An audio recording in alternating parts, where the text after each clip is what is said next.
स्वागत है आपका मेरे YouTube चैनल में। आज हम बात करने वाले हैं reportable financial transaction. Reportable financial transactions वो ट्रांजैक्शन होती हैं दोस्तों, जो ट्रांजैक्शंस बैंक्स या अन्य इंस्टीट्यूशंस के द्वारा इनकम टैक्स डिपार्टमेंट को रिपोर्ट की जाती हैं। तो आज हम उन ट्रांजैक्शंस के बारे में बात करेंगे, क्योंकि हमें पता होना चाहिए कि हमारी कौन किस ट्रांजैक्शंस पर इनकम टैक्स डिपार्टमेंट नज़र रखता है। दोस्तों, रिपोर्टेबल ट्रांजैक्शंस क्या हैं, कौन इनको सबमिट करता है टैक्स डिपार्टमेंट को, और इनके टाइप्स क्या हैं, कौन कौन सी होती हैं, व्हाट विल वी डू, और हमें क्या करने की ज़रूरत है, हमें कैसे सावधान रहने की ज़रूरत है। तो आज हम इसके बारे में बात करेंगे। तो चलिए शुरू करते हैं। फाइनेंशियल ट्रांजैक्शन वो ट्रांजैक्शंस हैं जो स्पेसिफाइड फाइनेंशियल इंस्टीट्यूशन के द्वारा इनकम टैक्स डिपार्टमेंट को रिपोर्ट की जाती हैं, और वो आपके एआईएस में भी शो होती हैं। अब बात करते हैं who submit the reportable financial transactions. दोस्तों, normally banking companies, banks, cooperative banks, post office, non banking financial company, insurance companies, listed companies, stock exchange, foreign exchange dealers और रजिस्ट्रार ऑफ तहसील, जहाँ पर हमारी रजिस्ट्री वगैरह होती है। तो इन सब की दोस्तों जिम्मेवारी होती है इन रिपोर्टेबल ट्रांजैक्शंस को टैक्स डिपार्टमेंट में ईयरली बेस पर रिपोर्ट करना। अब आ जाते हैं मेन मुद्दे की बात पर। कौन कौन सी वो ट्रांजैक्शन है दोस्तों जो हमारी इनकम टैक्स डिपार्टमेंट को रिपोर्ट की जाती हैं। स्टेप बाय स्टेप हम उनके ऊपर डिटेल में चर्चा। बैंक, पोस्ट ऑफिस और नॉन बैंकिंग फाइनेंशियल कंपनीज हैं दोस्तों।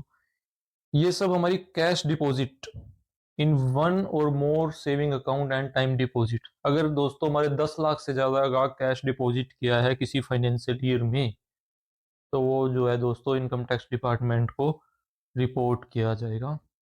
दूसरा, अगर हमारी एफडीज क्रिएट की गई है किसी बैंक में 10 लाख से ज़्यादा in aggregate in financial year, दोस्तों इस बात से फ़र्क नहीं पड़ता कि आप 2-2 लाख की एफडियाँ करवा रहे हो, एग्रीगेट देखा जाएगा वहाँ पर। तो यानी कैश डिपॉजिट 10 लाख से ज़्यादा और एफडी हमारी 10 लाख से ज़्यादा है, तो ये दोनों ट्रांजेक्शन हमारी इनकम टैक्स डिपार्टमेंट को रिपोर्ट किया जाएगा बैंक के द्वारा। दूसरा दोस्तों, कैश डिपॉजिट और विड्रॉल करंट अकाउंट।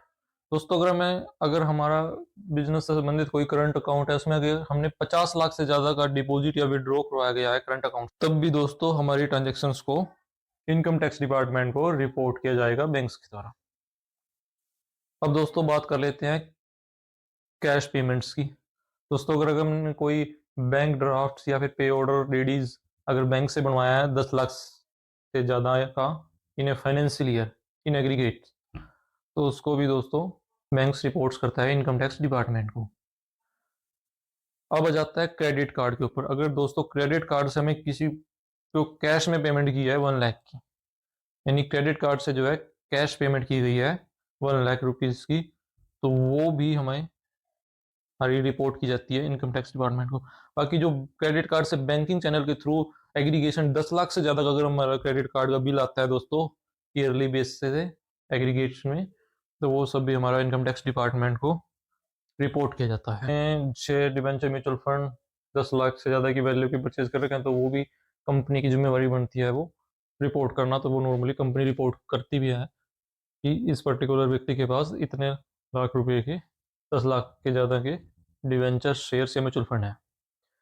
और दोस्तों इसके अलावा अगर हम बात करें फॉरेन एक्सचेंज डीलर्स या बैंक्स भी बहुत केसेस में फॉरेन एक्सचेंज डीलर होते हैं, अगर हम वहाँ पर 10 लाख रुपीज़ से ज़्यादा की अगर फॉरेन करेंसी सेल करेंगे, डॉलर से अगर हमने रुपीज़ में कन्वर्ट करवाते हैं 10 लाख से ज़्यादा का, तो वो भी हमारे बैंक के द्वारा रिपोर्ट की जाएगी टैक्स डिपार्टमेंट को। और अब आ जाती है बात दोस्तों तहसील वगैरह में।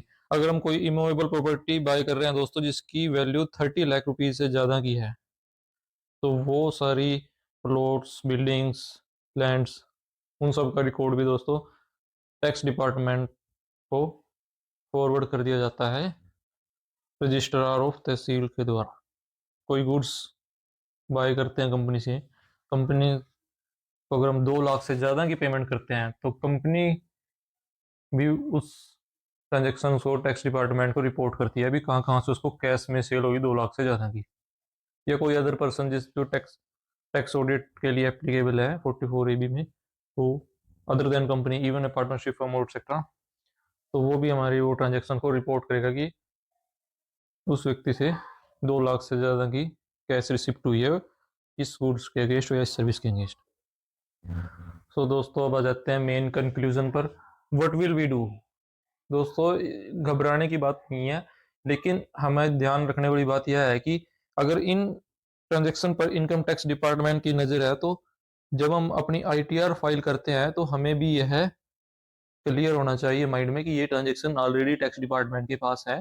तो इनसे होने वाली इनकम्स को हम जरूर आईटीआर में फाइल करें, या फिर कहीं पर अगर कोई डिस्क्लोजर देना जरूरी है तो इन सभी ट्रांजैक्शन का डिस्क्लोजर जरूर दें। While entering in the above mentioned reportable transaction you must keep in mind that these transaction are under the close eye of income tax department.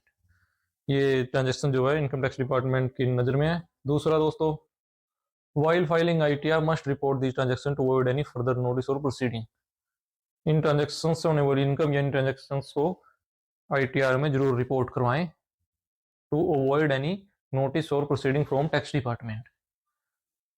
दोस्तों हम कैसे देख सकते हैं इन ट्रांजेक्शन्स को? इनको देखने के लिए दोस्तों हमें अपने इनकम टैक्स पोर्टल पर लॉगिन करना पड़ेगा अपने पैन आईडी। लॉगिन करने के बाद दोस्तों उसमें एआईएस पोर्टल पर हमें जाना पड़ेगा, और एआईएस पोर्टल में हमें उस फाइनेंशियल ईयर की सभी स्पेशल फाइनेंशियल ट्रांजैक्शन या रिपोर्टेबल फाइनेंशियल ट्रांजैक्शन जो है वो रिफ्लेक्ट हो जाएंगी कि कहाँ कहाँ से हमारी एफडीज क्रिएट हुई हैं, कहाँ कहाँ पर लैंड बिल्डिंग सेल बाय की है दोस्तों। तो वो सब हमें उसमें शो हो जाएंगी जो जो हमारी रिपोर्ट की हुई है।